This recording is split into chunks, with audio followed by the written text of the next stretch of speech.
My name is Verena Hale, and I used to believe that trust was something you earned slowly, gently, through shared mornings and quiet habits. I believed that love was proof of goodness.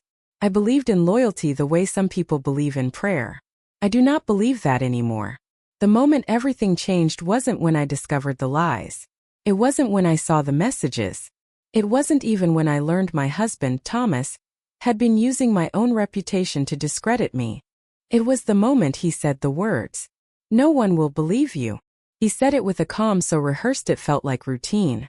As if he had already practiced every angle of the conversation.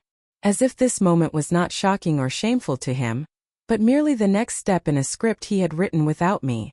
We were standing in the kitchen. The same place where we'd once argued about groceries and laughed over burnt pancakes. The evening light was warm. The world was quiet, peaceful, ordinary. Except nothing was ordinary anymore. On the counter between us sat my laptop. Open. The emails displayed like open wounds. Not just romantic messages. Not just excuses. Strategy. Coordination. Planning. He and another woman, someone he worked with, discussing how to portray me as unstable. How to suggest I was isolating myself. How to imply I was unreliable with financial decisions. Not all at once. Slow. Calculated. Social erosion dressed as concern. They were preparing to take everything. Not out of necessity. Out of convenience. Because I had inherited the house. Because I had the trust account my grandmother left. Because I loved him enough to share access without guarding myself. I remember staring at the screen. My eyes didn't blur. I didn't cry. I didn't scream. I didn't even move. I simply understood. Thomas didn't look ashamed. He only looked irritated. Inconvenienced. Like the timing was unfortunate for him. "Verena," he sighed, as if he were the injured party. "You're emotional right now. You always get like this when you feel blindsided. Take a breath." My voice didn't shake when I answered. "I didn't write these emails." He didn't deny that he did. He didn't apologize. He simply gave a small shrug. They were necessary. Necessary. That word hit harder than the betrayal itself. I asked him why. Not in desperation, but in clarity. He leaned back against the counter, casual, confident, arms crossed. The stance of a man who sees the world as something he bends. "You're not easy to control," he said. "And I need stability in my life if I'm going to move forward." She understands structure. Don't. I truly believe that was the moment I stopped loving him. Not because he cheated. Not because he plotted. Not because he tried to take what was mine. But because he believed I would break quietly. He believed I would swallow it. He believed I would disappear into silence. And that was when he said it, the sentence he had prepared, the one he thought would finish the conversation. "No one will believe you." He turned away. He didn't even look at me. He believed the conversation was over. But I was still standing there. Breathing. Watching. Learning. He had forgotten something crucial. I worked in communications. I knew documentation. I knew preservation. I knew digital trails and metadata and server mirroring. And I knew how people create illusions and how they collapse. I closed the laptop. Not to hide it. To protect it. Thomas didn't notice. He thought the game was already won. But I had already shifted into something he could not calculate. I stopped being afraid. And when fear disappears, power changes hands. That night, while he slept beside me, I began saving every email he didn't think I could prove existed. I did not confront him again the next morning. Confrontation is what he expected. Emotion. Rage. Tears. Breaking. He thought the discovery was the story. He didn't understand it was only the prologue. I made coffee. I moved the way I always had. I asked if he needed anything before work. He kissed the top of my head. He left his mug in the sink. He walked out whistling. He believed I had folded. He believed familiarity meant obedience. As soon as the door closed, I opened my laptop. The emails were still there. My hands didn't shake. Not even once. My breathing was quiet. Even. Controlled. The kind of calm that only arrives when something inside you has snapped into place. I created backups. Local drive. External drive. Encrypted cloud server. A folder labeled with a date but no context. If he tried to delete anything, it wouldn't matter. Then I began to read beyond the messages I had seen before. I needed not just proof, I needed pattern. The emails didn't start with confession. They began with suggestion. Not "I love you." Not "I want to be with you." But, "She gets overwhelmed easily. She doesn't manage money well. She spirals. She gets emotional when confronted." He wasn't describing me. He was building a version of me in someone else's mind. One who could be dismissed, disbelieved, discredited. A woman who, when she finally spoke up, would seem irrational. That was the real betrayal. Not the affair, but the architecture of erasure. There were also spreadsheets, schedules, a timeline mapped out across 6 months. Phase 1, plant concerns. Phase 2, reinforce narrative. Phase 3, claim need for separation. Phase 4, retain new legal counsel for emotional safety. Phase 5, asset reallocation. My inheritance. My grandmother's trust. The house I had restored room by room with my own hands. I had not simply been betrayed. I had been studied. I sat back and exhaled slowly. Not in pain, in realization. He had assumed I was predictable. He thought because I loved softly, I lived softly. He thought because I trusted, I was blind. Love does not make you blind. Love makes you let people show you who they are. And now I had seen him. Around noon I called the bank, not to freeze anything yet, but to confirm activity. The representative spoke gently, unaware of the battlefield beneath her words.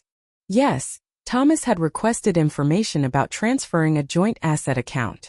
Yes, he'd asked about restructuring home ownership. Yes, he'd recently inquired about a spousal support pre-negotiation discussion. He had been preparing the ground while sharing my bed.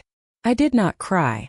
Instead, a strange clarity settled inside me, quiet and absolute. I was not going to stop him from trying to take my life apart. I was going to let him finish building his trap. Then I would close it. To do that, I needed someone who understood strategy. Someone who had no emotional ties to Thomas. Someone who had watched him work, but owed him nothing. And there was one person. He had mentioned her only once months ago. Amanda, the office assistant, is so dramatic. She cries at everything. Total mess. Men like Thomas always underestimate the women they can't use. I went to her workplace that afternoon. I waited until she stepped outside for her break. She looked startled when she saw me. "Verena? Is something wrong?" I didn't ease into it. I know about Thomas. I saw the emails. She didn't deny. She didn't run. She didn't gasp. She just exhaled like her ribs had been holding a secret too tightly. "I didn't know how to tell you," she whispered. "He said you would ruin me. He said you'd accuse me of manipulation. He said..." I finished the sentence. "He said no one would believe me." Her eyes widened. She nodded. She wasn't the villain. She was the proof. "Will you help me?" I asked. She hesitated only once. Then, "Yes." Not because she pitied me. Not because she was guilty. But because she feared him too. And if two women fear the same man for different reasons, the storm that follows is never quiet. Amanda and I sat in her small car behind the office building. Windows cracked just enough to let cold air keep us alert. She kept her hands pressed together, thumbs trembling. I didn't touch her. I didn't comfort her. Comfort confuses things at the beginning. What she needed was direction. "Start from the beginning," I said. She nodded. "It didn't begin as an affair," she whispered. "Not at first. He talked about you constantly. But not in the way someone talks about someone they love. It was like he was constructing something. Constructing. A familiar word. She continued. "He told me you were brilliant but fragile. That you were sentimental. That you were sensitive. He said he spent most of his energy trying not to upset you. He made it sound like he was taking care of you." My jaw didn't clench. I didn't tense. I simply memorized the phrasing. It matched the emails exactly. "He tested reactions," she said. "Tiny comments. Small suggestions. And when I didn't question his version of things, he pushed further." She looked at me then like she was afraid the truth itself would burn us both. "And eventually," she said, He made me believe that if he left you, it would destroy you, that you would collapse, that he was your only stability. There it was. The architecture. The story he had built. He didn't seduce you, I said. He recruited you. She nodded. Tears didn't fall. Her eyes just looked empty. Used. He said I was the only one who understood him, she whispered. He said I could help him live the life he deserved. There it was. The hook he used on her was the same one he used on me, just inverted. People like Thomas do not love partners. They love mirrors. She dug a folded piece of paper out of her coat pocket. Her hands shook, not from emotion now but from adrenaline. I printed this, she said. Before I deleted it. I thought I was deleting it to protect him. I didn't know I was protecting you. I unfolded it. It was an internal memo draft. A formal request to their HR department outlining concerns regarding Verena Hale's emotional stability and financial judgment. He had planned to file it. Officially. Documented. On record. Once something is recorded in corporate HR language, it becomes truth adjacent. Not proven, but suggested. Suggestion is how reputations rot. I didn't let him send it, she said. I stalled. I said the formatting was wrong. I said the legal phrasing was incomplete. But he kept asking. Her voice thinned. He's planning to send it next week. That was the real timer. Not the affair. Not the finances. Not the quiet manipulation. The timeline was accelerating. He believed I was still asleep inside the life he had designed for me. I folded the memo, slipped it into my bag and exhaled once. Amanda, I said softly, do you still believe him? She shook her head immediately, hard like denial had been waiting at the back of her throat. No, she whispered. Not anymore. He isn't who I thought he was. Not a confession. A release. Then we move carefully, I said. Very carefully. Because if there is one thing I knew, it was this. Men like Thomas are not dangerous when they cheat. They are dangerous when they feel cornered. We needed to gather more. We needed to build our own narrative. We needed to become the quiet storm. That afternoon I went home. Thomas was already back. He sat at the dining table, scrolling through something on his phone. He didn't look up when I entered. Not because he didn't care. Because he was confident. Confidence is camouflage for blindness. How was your day? He asked lightly. Uneventful, I said. He nodded. Good. It's better when things are calm. Calm. He really believed that I was still inside his script. He believed I was still the woman who trusts first and questions later. But I had already begun documenting timeline, behavior patterns, financial discrepancies. I had already contacted the one person he didn't know I still spoke to, my cousin Leah, family law attorney. Sharp, quiet, precise. She texted me one sentence. Do not react. Do not accuse. Collect everything. I'll tell you when to move. So I sat across from him. I smiled softly. I ate dinner beside him. He believed stillness meant safety. But stillness can also mean aiming. That night I checked his email again and found something he never meant anyone to see. The discovery happened just after midnight. He had fallen asleep on the couch with the television on low, a documentary playing to no one. His breathing was steady, relaxed, completely unaware that the ground beneath him was shifting. I opened my laptop in the bedroom, not to look through the usual inbox. I had already memorized that terrain. No. This time I went into the archived folders. The places people forget because they assume no one ever looks there. He had a folder labeled Consulting Projects, pending. But Thomas didn't consult. He didn't freelance. He barely managed his regular work hours. I clicked. Inside were subfolders of financial statements, introductions, client briefings. At first glance it looked like contract prep. Until I realized the clients were not companies. They were individuals. And every single one was a divorcing man. The emails were not romantic. They were instructional. Thomas coached men on how to control narrative of emotional instability, redirect financial decision evidence, encourage voluntary withdrawal from shared accounts. He wasn't having an affair. He was running a pattern, an informal network of men teaching one another how to isolate and discredit their partners legally before ending the relationship. so they could take assets cleanly. A system disguised as support, built on psychological warfare. He was not unique. He was trained. It explained the strategy, the confidence, the certainty that he would win. He had seen these tactics succeed before. My hands were still steady. My breath did not stutter. This wasn't personal. It was systematic. I opened one message thread dated 3 months before I found the affair. The subject line was simple. Read the transition plan. Thomas wrote, "She trusts me fully. The narrative is already in place. Emotional volatility, tendency to withdraw, fear of confrontation. Once the restructuring is done, she will have no legal ground to contest." I read it twice, not because I didn't understand, but because I understood too well. He had turned my love into a vulnerability he could leverage. I closed the email, not because it hurt, but because it clarified everything. I could not simply expose his affair. I could not reveal the fraudulent narrative. I could not confront him in anger. I needed to collapse the entire system he relied on. That required proof, evidence, documentation, timing. I sent the entire archive to 3 places: my encrypted drive, Leah, and a private investigator I had not spoken to yet, but intended to. I heard footsteps in the hallway. I closed the laptop. He stood in the doorway, half asleep, blinking slowly. "Couldn't sleep?" he asked, voice groggy. "No," I answered calmly. "You fell asleep on the couch." He smiled, the warm, familiar smile he had used to build trust for years. "Come to bed." I nodded and followed. Not because he asked, but because the performance must continue.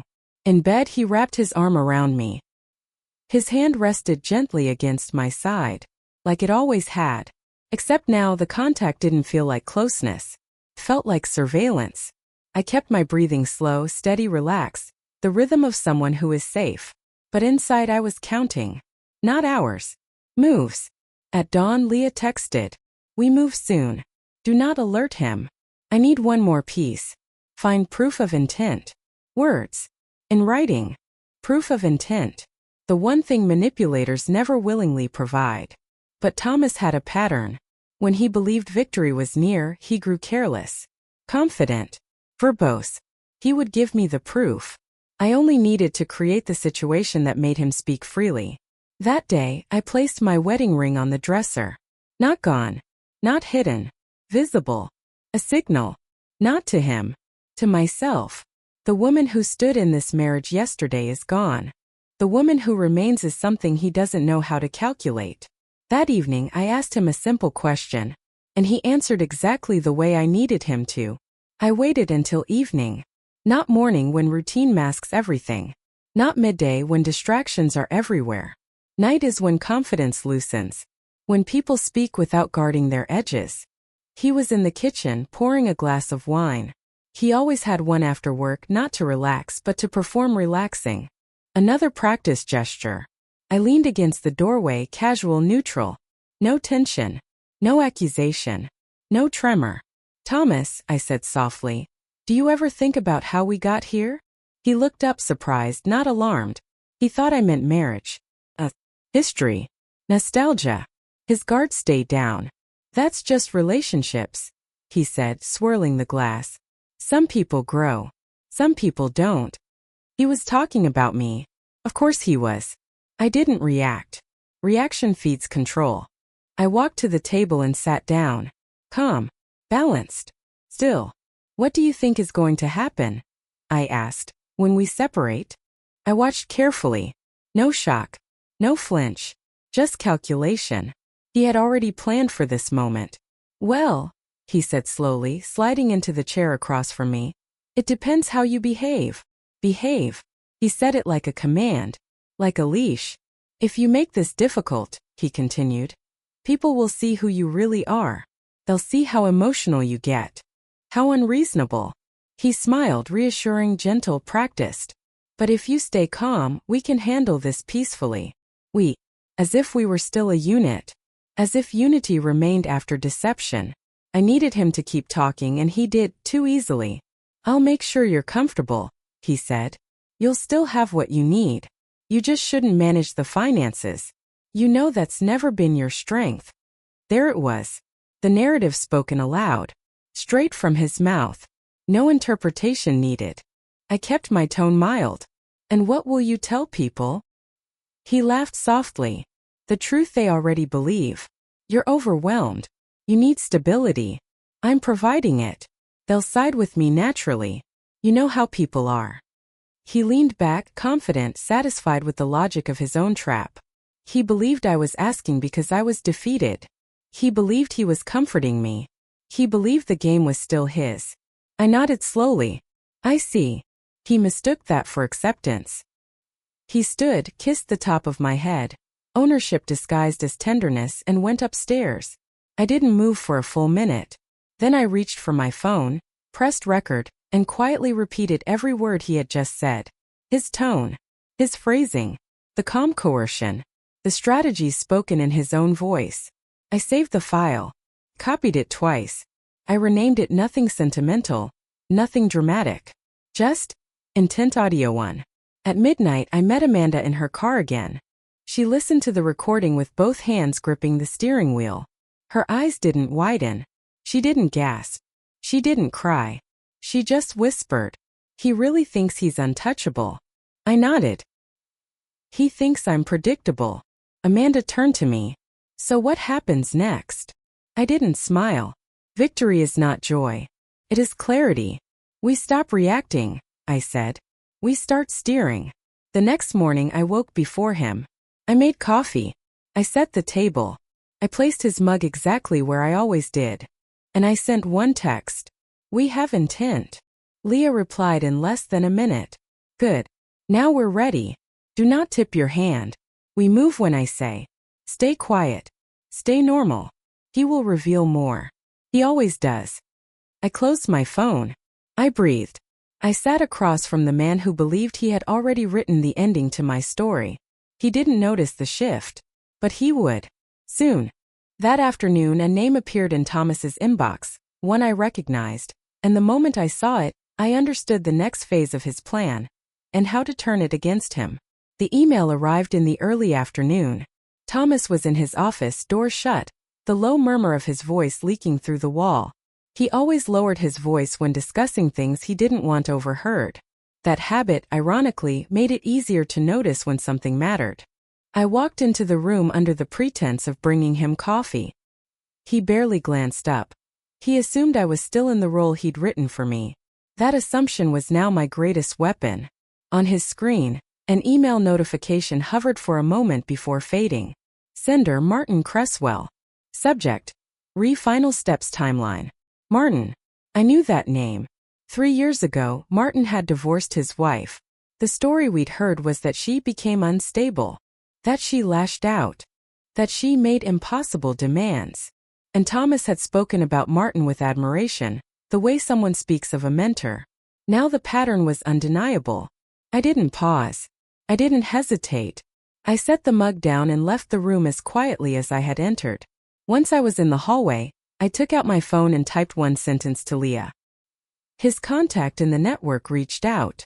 She responded instantly. Good. We need that email. Forward it to a safe server if possible. Do not open it on your device. Watch and wait. So I waited. Patience is not passive. Patience is the slow tightening of wire. When Thomas left his office to take a shower before dinner, I slid into his chair and woke the computer. He never locked it. Why would he? He believed the world belonged to him. The email thread was long. Dozens of messages. Months of coordination. Not about love. Not about an affair. About extraction. Once she appears emotionally volatile, you can petition for financial oversight. Present her as fragile but refusing help. Courts respond well to men who appear stable, composed. If she protests, document it. Frame it as instability. And Thomas replied. She reacts less now. I think she is exhausted. She will fold. He thought I was tired. He mistook stillness for surrender. But the message that mattered, the one Leah needed, came at the end. Once the transfer clears, move fast. You must separate accounts before she notices. Proof of financial intent. The kind that holds in court. I forwarded the thread to Leah and then deleted the trace. Not erased, hidden among noise. The best concealment is not absence but camouflage. That evening Thomas was cheerful, lighter, confident in his timeline. He opened a bottle of wine older than our marriage and poured generously. He toasted to new chapters. He believed he was winning. We sat down to dinner. The conversation was smooth, polite. He told a story about his day. I told one about mine. We laughed once. It sounded almost natural. And then he made his next move. I spoke with someone today who thinks we could handle things privately, he said casually. Without lawyers. It would make everything easier for you. There it was. He wanted me unrepresented, unadvised, unarmed. I took a slow sip of my wine. That sounds reasonable, I said. His eyes softened, triumphant. The smile of a man who believed he had already won. Yes, he said. I knew you'd understand. Understanding was not the word for what I felt. I excused myself and went upstairs. I sat on the edge of the bed. I inhaled once, exhaled once. Then I texted Leah. He's attempting private negotiation. Timeline accelerating. Her response came within seconds. We move now. Pack only essentials. Do not alert him. I'll pick you up in 20 minutes. It would have been easier to walk out angry, to slam doors, to scream, to demand. But easier is not how women survive men like Thomas. I moved through the house silently, not afraid but focused. I placed only 3 things in a small travel bag. The flash drive of archived emails, the audio recording, the signed copy of my grandmother's trust. Everything else could be replaced. I walked downstairs. Thomas was still at the table, smiling into his glass. I'm going to step out for a bit, I said gently. He didn't even look up. Of course. He did not ask where. He did not ask why. He believed I was no longer capable of disrupting his plans. He believed I was handled. He believed no one would believe me. I walked out the door. The cold air hit my face like awakening. Leah's car pulled to the curb. I got in. No tears. No shaking. No collapse. Just silence. And in that silence, something inside me locked into place. Tomorrow, Thomas would discover I was gone. But he would have no idea what I took with me. Leah didn't speak until we were halfway across the city. She drove with purpose, eyes forward. Calm in the way only someone who has seen this exact pattern multiple times can be. You did everything right, she said finally. I know, I replied. My voice sounded steady. Surprised even me. We arrived at her apartment, small, neat, lived in. Not a refuge. A base of operations. She set her keys down and immediately cleared the table. Sit, she said. I sat. She opened her laptop. I handed her the flash drive and the printed memo. She scanned quickly, not reading every word. She didn't have to. She was looking for the structure, the strategy, the legal handholds. This is worse than I expected, she murmured. He didn't just plan to leave you. He planned to dismantle your credibility. She tapped a line in the email chain. This part here, where they call you emotionally erratic and financially short-sighted. That's not casual slander. That's pre-litigation narrative framing. These men share templates. Scripts. They coach each other. I nodded once. I know. I saw the archived files. Leah closed her laptop. Good. Then we don't approach this like a divorce. We approach it like organized coercion and asset preemption. Which means we don't confront him. We don't announce anything. We prepare.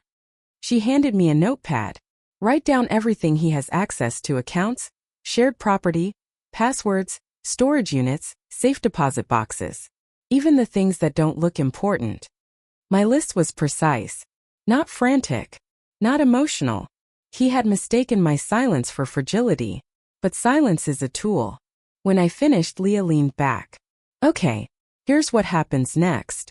Starting tomorrow, you open a private bank account, a redirect your paychecks, a transfer your grandmother's trust oversight to a protected custodian, a revoke financial power of attorney if he has it, a change all passwords to devices and accounts, a document every interaction with him. She paused. And most importantly, you do not go back home alone. I didn't argue. That part wasn't caution. It was strategy. Because the moment Thomas realized I was not following his script, he would try to regain control. Control is not about love. Control is about narrative. And he had spent months building one. But now I had proof. The kind that could dismantle him. Leah stood and walked to her bookshelf. She pulled down a slim gray-bound book, Case Law Summaries. This goes to court only once we force him into a mistake so clear the judge can't ignore it. What kind of mistake? I asked. She looked at me with a steady, knowing stillness. Overconfidence, she said. Men like Thomas always reveal themselves when they think the outcome is already decided. We just had to let him feel safe long enough to expose himself. The next morning Thomas called. Not once. Not twice. 10 times. He left messages. Calm at first. Then concerned. Then frustrated. Then cold. The last message was only 4 words. You need to come back. I didn't respond. Leah listened to the recordings. She nodded. Good. Let him stew. Let him build his own panic. The more he tries to pull, the more evidence we get of his intent to control, not reconcile. By evening he changed tactics. He emailed. It wasn't angry. It was sweet. Soft. Calculated. I'm worried about you. I just want to talk. There's been a misunderstanding. Come home and we can figure this out together. Warm concern. Gentle tone. The same tone he used when he was building the trap. Leah highlighted a single line. Come home and we can handle this privately. There, she said. That's the phrasing we needed. He does not want legal involvement, which means he knows the narrative collapses under scrutiny. She turned to me. Now we respond.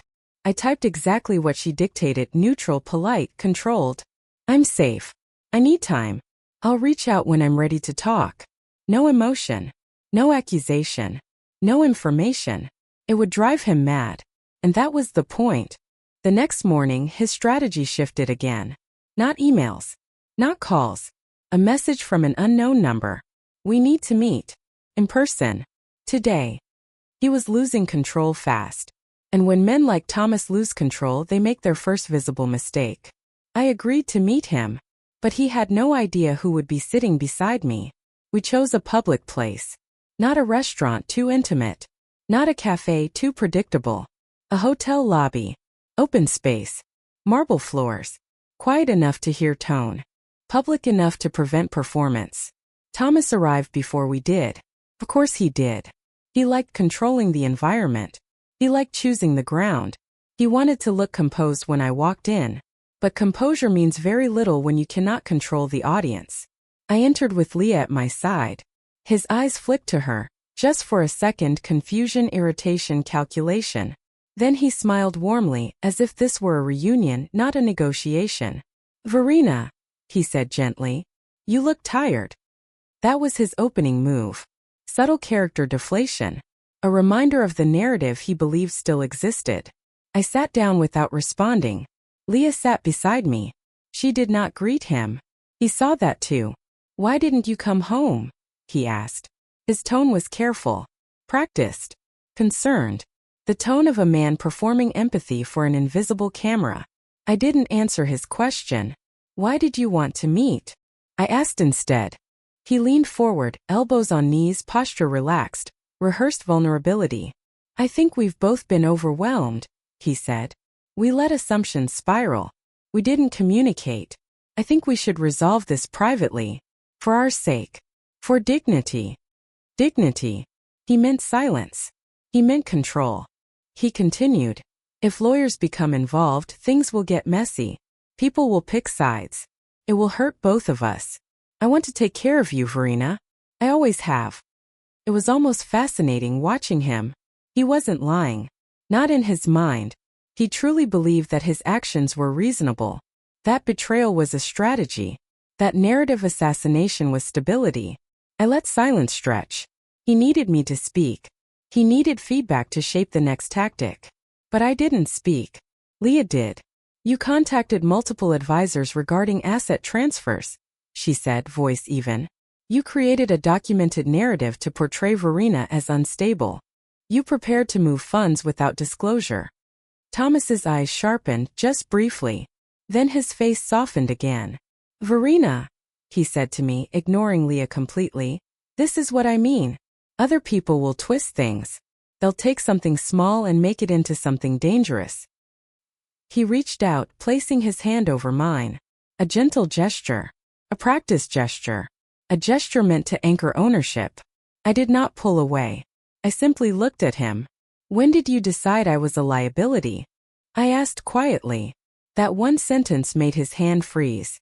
He didn't answer immediately, and that silence was by itself an admission. His jaw tightened just slightly. You're emotional, he said softly. You know that. I needed to protect both of us. I needed contingency. Contingency. A clean word for disposal. Leah didn't speak. She didn't need to. Thomas continued, as if explaining something obvious. You rely too much on how things feel. That's not sustainable. I need someone who supports structure, who doesn't question every decision, who trusts. Someone who obeys? I asked. This time he didn't answer. He exhaled slowly, then leaned back, mask slipping just enough for truth to show beneath polish. You were going to leave eventually. People like you always do. So I prepared first. And there it was. Not love. Not loss. Not betrayal. Expectation. Calculation. Replacement planned in advance. Leah slid a document across the table. Printout. Dates. Financial timeline. Email excerpts. The memo draft. Thomas stared at it. Then he smiled, slow, thin, controlled. You think this means anything? He murmured. Courts believe patterns. Narratives. Behavior. And you? His eyes locked on mine. You have always been easier to discredit than to prove. It was almost impressive. The unwavering confidence in the weapon he built. Almost. I didn't raise my voice. You're right, I said calmly. Narrative is everything. His smile grew. And you've already lost yours. He leaned back satisfied. Which is why the next sentence landed like a match in dry grass. I slid my phone onto the table. Screen lit. Audio file title displayed. Intent audio 1. The recording of his voice describing exactly how he would discredit me. His face didn't fall. Calcified. Not fear. Not anger. Realization. Quiet. Cold. Sharp. I pressed play. His own voice filled the lobby. If she reacts, that's instability. If she cries, that's volatility. People will believe me. The sound echoed in the marble. No one turned to look. No one needed to. The collapse was internal. Leah leaned in slightly. Now the narrative is ours. Thomas didn't speak. Because there was nothing left for him to say. The next move was mine. And it would not be made in a hotel lobby. We didn't go home after the meeting. There was no need to. That chapter had already ended. Now we were operating in the aftermath, the stage where truth becomes leverage. Leah and I returned to her apartment. She set the recorder on the table, as carefully as someone placing a loaded weapon. This is enough, she said. Not for drama. Not for explanation. For court. And for him? I asked. She met my eyes. For him, this is a mirror. A mirror shows. A mirror forces recognition. A mirror is a kind of violence when someone has spent their life avoiding reflection. I didn't sleep that night. Not from fear. Not from grief. From clarity. I watched dawn rise through the blinds, pale light slipping over rooftops.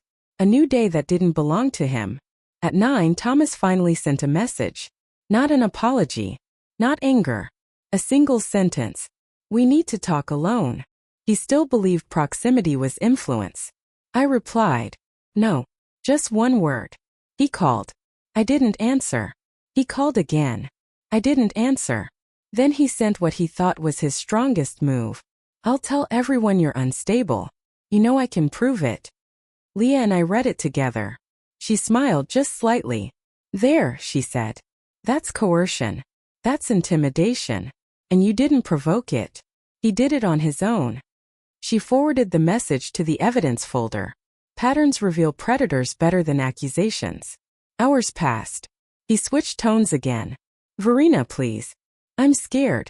I don't know what you're doing. Come home and we'll figure this out. You're my wife. I love you. I've always loved you. Leah didn't comment. She didn't need to. Love does not sound like strategy.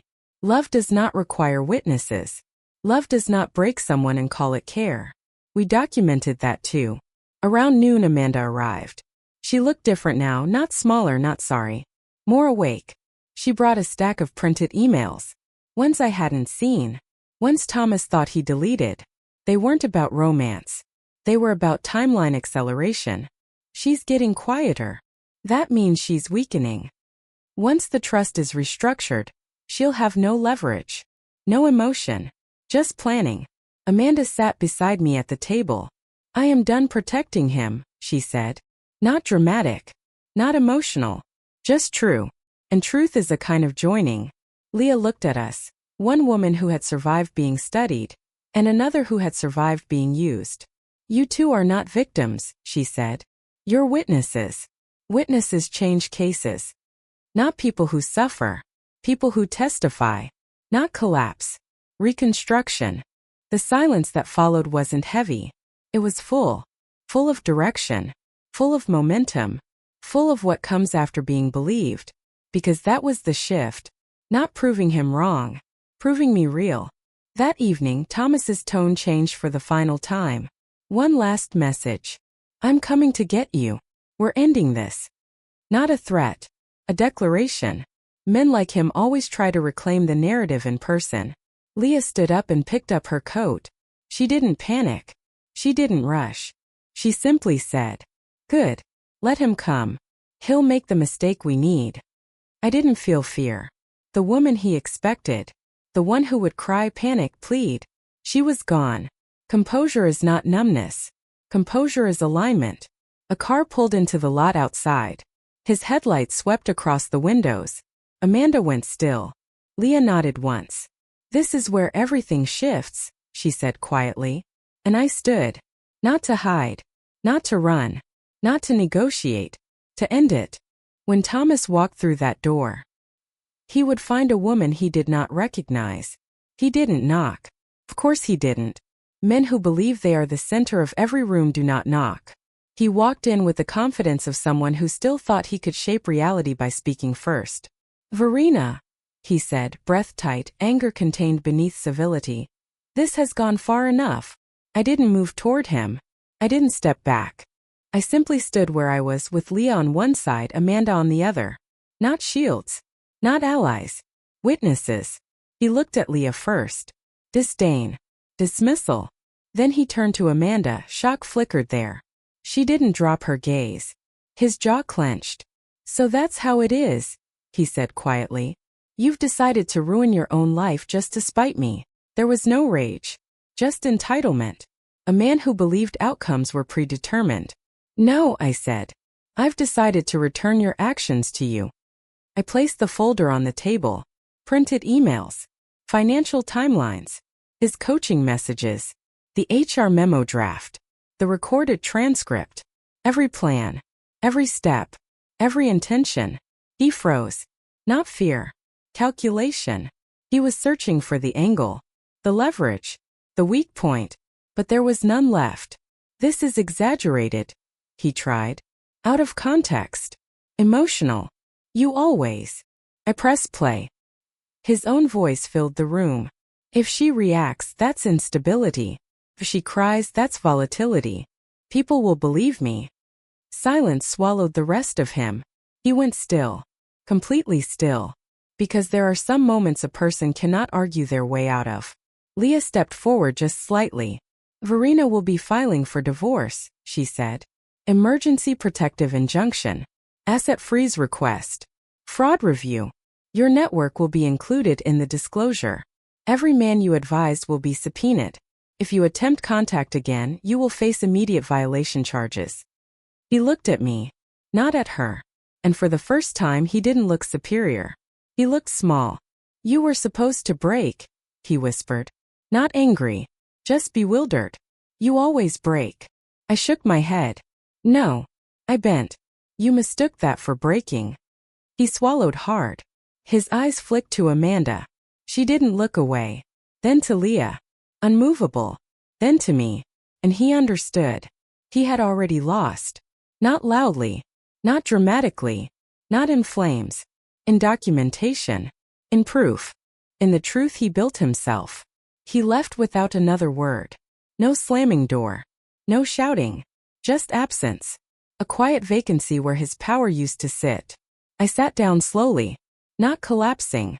Just returning to myself. Amanda exhaled shakily. Leah rested her hand on the table, grounding, not comforting. No one spoke. We didn't need to. Some endings aren't made of noise. They're made of clarity. If someone ever tells you, no one will believe you, remember this. They are not warning you. They are revealing themselves. People who need silence to stay powerful are the most fragile of all. Your story doesn't need permission. Your voice does not require approval. Truth does not need to shout to be heard. I didn't reclaim my life in anger. I reclaimed it in evidence. Stay. I have more stories to tell.